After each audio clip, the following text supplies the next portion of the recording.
Sveiki visi gimę po Vėžio ženklu.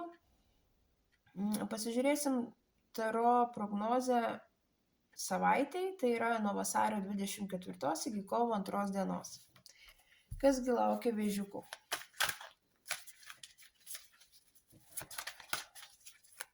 Šios savaitės perspektyvos,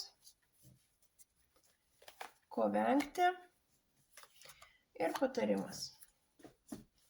Taip, šios savaitės perspektyvos. Vėžiukam bus labai geras laikas. Būsite išgirsti, įvertinti, patys būsit pakylėtos nuotaikos. Viskas seksis, kur eisit, ten seksis. Ko vengti? Venkit neįsigilinimo į pasiūlymus. Venkite gal tokio per didelio emocingumo. Patarimas. Patarimas būtų šiai savaitė toks, kad